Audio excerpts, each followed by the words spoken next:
Hello and welcome back again to Shilpasamagra fine art class. আজকেও আমরা একটা কার্টুন আঁকছি এবং কার্টুনটা হচ্ছে আরেকটা ফেভারিট ক্যারেক্টার স্পঞ্জ বব। এটা সবাই তোমরা আশা করি দেখেছো এবং আমি যেটা আঁকছি সেটাও আশা করি তোমরা দেখবে এবং তোমাদের ভালো লাগবে। দেখো, যতগুলো কার্টুন এখন অবধি আমি এঁকেছি বা যে কোনো আঁকা যেগুলো আমি ডেমো হিসেবে আর কি তোমাদেরকে দিয়েছি ইউটিউব চ্যানেলে, প্রত্যেকটাতেই আমি শেপ ডিজাইনের কথা বলেছি যে প্রথমে পেন্সিল দিয়ে তার আকারটা আর কি এঁকে নেওয়া। এটা করলে কি হয়, আমাদের যে প্রপোর্শনের গন্ডগোল হয় যে অনেক সময় আমরা আঁকতে গিয়ে কাগজে আর কি ঠিক মতো এঁটে ওঠে না, এই জিনিসের সমস্যাটা থেকে আমাদের বাঁচতে সাহায্য করে এই শেপ ডিজাইনটা যেটা আমরা এখন করছি। এটা খুব ইম্পর্টেন্ট এবং ইন্টারেস্টিং। তার কারণ দেখো, আমাদের ভুল করলে মোছার যে সুযোগটা সেটা পেন্সিলটা খুব সহজেই মোছা যায়। এবার স্কেচ পেন দিয়ে যদি আমরা প্রথমেই আউটলাইন ড্রয়িং শুরু করি, সেক্ষেত্রে ভুল হলে সেটাকে শুধরে নেওয়ার চান্সটা খুব কম। হয়তো হোয়াইটনার ইউজ করা যেতে পারে, কিন্তু তার থেকে ভালো আমরা পেন্সিল দিয়ে ড্রয়িংটা ফার্স্ট অফ অল করে নিই। তো এতটা পুরোটা গেল এবং এতগুলো ড্রয়িং আমি যেগুলো করেছি সেগুলো সবই তোমাদেরকে আমি কিন্তু শেপ ডিজাইনটার কথা বলেছি এবং সেটা প্রথমে করে নিতেও আমি তোমাদেরকে শিখিয়েছি। তো সেটার মতোই টিপিক্যালি এটাতেও আমি শেপ ডিজাইনটা করলাম এবং তার উপরে আউটলাইন ড্রয়িংটা এবার স্কেচ পেন দিয়ে করছি। আমি ইয়েলো আর গ্রে কালার ইউজ করছি, যেটা স্পঞ্জ তার আউটলাইনটা করার জন্য, কারণ সেটা ব্ল্যাক নয়, সেটা আদতে এরকম একটা কি বলবো, একটা একটা নিউট্রাল কালার, একটা গ্রে কালার, যেটা কিনা পুরোপুরি গ্রেও না। তো তার জন্য আমি ইয়েলোর সাথে গ্রে মেশাচ্ছি এবং সেটা একটা গ্রিনি একটা কালার হয়ে দাঁড়াবে, যেটা ভালো লাগবে দেখতে, এবং সেটা কালো নয় কিন্তু। সো আমি আগেও যে ড্রয়িংগুলো দিয়েছি কার্টুনে আশা করি তোমরা দেখেছো এবং আমার ভালো লাগছে যে কার্টুনের ভিডিওগুলো তোমাদের আর কি পছন্দ হচ্ছে। সো আমিও আর কি নতুন একটা উৎসাহ নিয়ে কার্টুন আঁকাটা শুরু করেছি। ভিডিওগুলো অনেক লম্বা ছিল, অনেক অনেক লম্বা ভিডিও হতো, প্রায় 8 ঘন্টার ভিডিও হতো। সেটাকে আমি ফাস্ট ফরওয়ার্ড করে যথাসম্ভব আর কি ছোট করে নিয়ে আসার চেষ্টা করেছি, যাতে করে আর কি বোঝাও যায় যে আমি কি আঁকছি।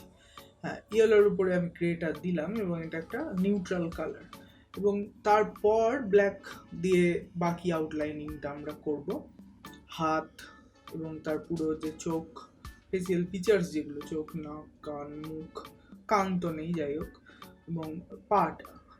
তো স্পঞ্জে বব যে চরিত্রটা, সেটা আশা করি তোমরা সবাই দেখেছো, আমি যেমনটা আগেও অনুমান করছিলাম, এবং আশা করি তোমাদের এটা ভালো লাগবে। এটার মধ্যে বিশেষ কিছু জিনিস রয়েছে, শেপ ডিজাইনটা এই কারণে আরও করে নেওয়া উচিত কারণ এখানে প্রচুর স্কোয়ার দাগ রয়েছে বা স্কোয়ার লাইন রয়েছে, যেগুলো আর কি ঠিকঠাকভাবে না আঁকতে পারলে জিনিসটার আকারটা ঠিক হয় না। কারণ আমি প্রথমে যখন আঁকছিলাম আকারটা একটু ছোট ছিল, সেটাকে আমি একটুখানি বড় করে নিলাম। এই সুযোগগুলো আমরা পেন্সিলে আঁকলে প্রথমে আমরা পেয়ে যাই। সো তোমরাও আর কি প্রথমেই পেন্সিল দিয়ে শেপ ডিজাইনটা করো, তারপর এরকম আউটলাইন ড্রয়িং করো। এবং আউটলাইন ড্রয়িং করে আমি হয়তো শুধু ছেড়ে দিতে পারতাম, আগের দিন যেমন অগির ভিডিওটাতে আমি শুধুমাত্র আউটলাইন ড্রয়িংটাই তোমাদেরকে দেখিয়েছিলাম, কিন্তু এখানে কালারের আর কি বেশ অনেক রকম ধরনের কালার ছিল, যেগুলো আমার ইচ্ছে করছিল আর কি রং দিয়ে ফিল আপ করতে। সো আমি তোমাদেরকে কালারিংটাও দেখাচ্ছি। এরপরে আমি চোখটা আঁকছি এবং নাক হলো চোখ।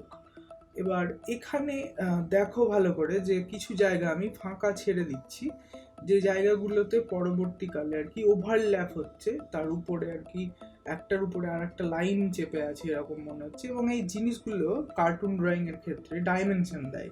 হ্যাঁ, যে একটা ফ্ল্যাট অবজেক্ট না, ওটা ওর মধ্যেও একটা ডাইমেনশন রয়েছে, এবং সেটা যে এক ধরনের প্রাণী বা কোনো আর কি ক্যারেক্টার, এক কথায় যেটা কোনো প্রাণী বা অবজেক্ট হতে পারে যাকে কার্টুনিফাই করা হয়েছে, সেটা আর কি খুব ভালোভাবে বোঝানো সম্ভব হয়। যেমন চোখের ওই কোণার দিকটা আমি ফাঁকা রেখে দিলাম, ওখানে অ্যাকচুয়ালি লাল রঙের একটা লাইন হবে। হ্যাঁ, রেড স্কেচ পেন দিয়ে এই যে, এবং এটা ওর যে গালটা হাসলে বা মুখটা যেহেতু হাঁ করে রয়েছে, এখানে একটা স্মাইলিং এক্সপ্রেশন রয়েছে তার মুখে, তাই গালটা ওরকম উঁচু হয়ে রয়েছে, যেটা আর কি চোখকে একটুখানি ওভারল্যাপ করছে। তো এই জিনিসগুলো কার্টুনে ইউজ করা হয় ক্যারেক্টারটার মধ্যে ইমোশন এবং তার যে বিভিন্ন এক্সপ্রেশন সেগুলো আর কি বোঝানোর জন্য। জিভের মধ্যে আমরা গোলাপি রং ইউজ করছি, এবং বাকি পুরোটাই তো হলুদ, আর হলুদের সাথে ওই গ্রে মেশানো কিছু কিছু স্পট, যেমন আর কি স্পঞ্জের মধ্যে থাকে। এবং প্যান্টটা হচ্ছে চকলেটি, মুখের ভেতরটাও আর কি চকলেটি ব্রাউন কালার। এবং স্কেচ পেন দিয়ে ড্রয়িং করে আমি সেগুলো আর কি তোমাদেরকে বোঝাচ্ছি। ছোটদের জন্য যেহেতু এগুলো ড্রয়িংগুলো আমি করছি, এগুলো বড়দেরও হেল্প করতে পারে, কিন্তু এই মিডিয়ামটা স্কেচ পেনটা ইউজ করা ছোটদের পক্ষে খুব সহজলভ্য আর কি, সহজেই তারা এটা পেতে পারে। দোকান যে কোনো আজকাল গ্রামের দিকেও এই দোকানে, যে কোনো স্টেশনারি দোকানে স্কেচ পেনগুলো পাওয়া যায়। সুতরাং বিশেষ কোনো ঝকমারি নানা রকম মিডিয়াম ইউজ না করে এগুলো ইউজ করছি, যাতে করে তোমরা সহজেই আঁকাগুলো প্র্যাকটিস করতে পারো। আর এখন সামনে বোধহয় আবার স্কুলে ছুটির আর কি মরশুম পড়তে শুরু করবে হয়তো কোভিডের কারণে, তখন তোমরা ক্রিয়েটিভ বিভিন্ন কার্যে আর কি নিজেদেরকে যুক্ত রাখো এবং আঁকাগুলো দেখো, আঁকাগুলো প্র্যাকটিস করো। আমি চাই যে পুরো ভিডিওগুলো তোমরা দেখো, পুরো ভিডিওটা দেখে তোমরা আঁকাটা শেখো। আমি তোমাদের জন্য আর কি ভিডিওগুলো খেটেই বানাই, সো তোমরা আর কি ভিডিওগুলো দেখলে আমার কিছুটা আমারও সুবিধা হয়, আমার চ্যানেলটা গ্রোথ হয়। সো দেখতে থাকো। এবং প্যান্টে হ্যাঁ ব্রাউন যেমনটা আমি বলছিলাম ফিল আপ করে দেবো। দেখো, কার্টুন ড্রয়িং হোক, সেটা আমি আমার বাংলা ভাষায় আমি আমার আর্ট ডেমোগুলো দিই, এবং ইদানিং আমি চেষ্টা করছি তার সাথে সাবটাইটেল দিয়ে দেওয়ার জন্য, যাতে করে সমস্ত মানুষ সেটা বুঝতে পারে। এবার হয়তো অনেকে ইংরেজিটা যদি কারোর পক্ষে আর কি কঠিন হয়, তাহলে আমার আর কিছু বলার নেই, কারণ আমি সব ভাষাদেরকে তো আর একই সাথে আমি স্যাটিসফাই করতে পারবো না। সো আমি তাও আর কি এখানে সাবটাইটেলটা ইংরেজিতে দিয়ে দিই, যাতে করে মানুষরা আর কি বুঝতে পারে যারা বাংলা ভাষা বোঝেন। যে চকলেট কালারটা, সেটাকে আর একটু ডার্ক করে দেওয়ার জন্য আমি এখানে গ্রেটা ইউজ করলাম, কিন্তু সেটা তফাৎটা এখানে ভিডিওতে বুঝতে পারবে কিনা সেটা একটু সন্দেহ আছে আমার। এবার এই একটাই ইয়েলো রং এখানে আছে, এটা কি বলবো, এটা একটা গ্যাম্বজ হিউ কালার, এটা ঠিক লেমন ইয়েলো না, এবং আবার অনেকটা লেমন ইয়েলোর মতো। যাই হোক, এটা গ্যাম্বজ আর লেমনের একটা মিক্সড ইয়েলো, যেটা আমি ওর বডিতে আর কি ইউজ করছি, বা ওর যে মুখ বডি প্রায় একই সাথে আর কি জিনিসটা মেশানো। খুব ইন্টারেস্টিং কারণ ক্যারেক্টার, এবং খুব ফেভারিট, গোটা বিশ্বে এটা খুব ফেভারিট। ভারতেও অনেকে, আশা করি তোমরা আর কি সবাই স্পঞ্জবব দেখেছো এবং তোমাদের খুব ভালোও লাগে আশা করি।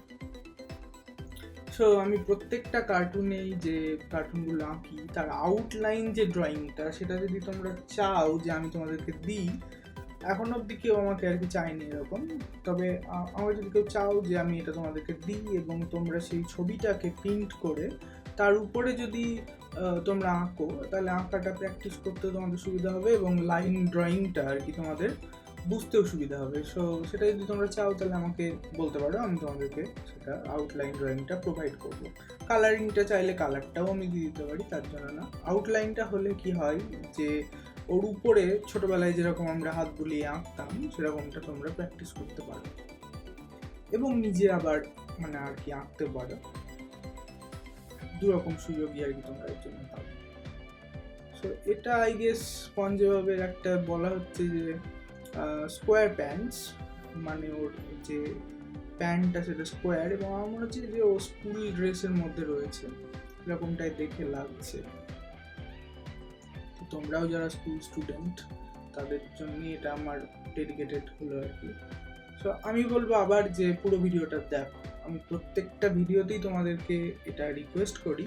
আমি দেখছি আর কি যে পুরো ভিডিওটা হয়তো তোমরা দেখছো না। দেখো, কোনো কিছু শিখতে গেলে সেটা ধৈর্য ধরে একটুখানি আমাদেরকে অবজার্ভ করতেই হয়। আমি নিজে অনেক কিছু আর কি ইউটিউব থেকেই টিউটোরিয়াল দেখে শিখেছি ভিডিও এডিটিং সম্পর্কে বা তার গ্রাফিক্স সম্পর্কে। এবং সেগুলো আমাকে যদি শিখতেই হতো তাহলে আমাকে ধৈর্য ধরে ভিডিওগুলো দেখতে হয়। সো যেটা আমি চেষ্টা করছি তোমাদেরকে কিছু শেখানোর, সেটা তোমরাও আমাকে সহযোগিতা করো এবং ভিডিওগুলোর সাথে জাস্টিস করো। মোজাতে ওর ব্লু এবং একটা রেড স্ট্রাইপ রয়েছে। সো ব্লুটা এখানে স্কাই ব্লু ইউজ করছি, আর একটা ব্লু রয়েছে আলট্রা মেরিন, সেটা আমরা চোখের মধ্যে ইউজ করেছি। অ্যাকচুয়ালি চোখের মধ্যেও স্কাই ব্লুটাই ছিল, আমি জাস্ট একটু ভেরিয়েশন নিয়ে আসার জন্য ওটা ইউজ করলাম। এবং চোখের মধ্যে যে ছোট ছোট দুটো বিন্দু আমি ফাঁকা রেখে দিয়েছি, সেই জিনিসটা আর কি ওতে ছিল না, কিন্তু আমি তাও ইউজ করলাম। ওখানে একটা সুন্দর লাইট রিফ্লেকশন আর কি দেখানো যায় এই জিনিসটার মাধ্যমে। তো সেইটাই আর কি আমি করেছি। তো আমাকে জানাও যে কমেন্ট বক্সে তোমরা আর কি ভিডিও দেখতে চাও, এবং এই ভিডিওটা তোমাদের কেমন লাগলো সেটাও আমাকে জানাও। পরবর্তীতে যে ভিডিওগুলো আসবে সেগুলোও খুব ইন্টারেস্টিং হতে চলেছে, এবং তার জন্য আমার চ্যানেলটাকে সাবস্ক্রাইব করো, বেল আইকনটাকেও প্রেস করে দিও যাতে করে তোমাদের কাছে নোটিফিকেশনটা পৌঁছে যায়। এটা খুব ক্লিশে একটা অনুরোধ, কিন্তু করতেই হবে। ইউটিউবের এর মধ্যে এটা পড়ে যে সাবস্ক্রাইব করার জন্য আর কি তোমাদেরকে বলা। তো সাবস্ক্রাইব করো, আমার চ্যানেলটাকে গ্রো করাও আর কি, লোকের কাছে যাতে মানুষের কাছে পৌঁছে যায় সে ব্যবস্থাও করে দাও। প্রায় আমাদের ড্রয়িংয়ের শেষ দিকে চলে এসেছি, এবং ডেমোটাও আমাদের প্রায় শেষ দিক। এটা এরপরে যে পেন্সিল দাগগুলো ছিল সেগুলো আমরা ইরেজার দিয়ে জাস্ট মুছে ফেলবো, এবং এটা করে দিয়ে একদম পুরো ক্লিন, নিট অ্যান্ড ক্লিন একটা আমরা ড্রয়িং পেয়ে যাব। সো ভালো লাগলে এবং কিছু শিখতে পারলে চ্যানেলটাকে সাবস্ক্রাইব করে দাও এবং একটা লাইক প্রেস করে দাও। টাটা।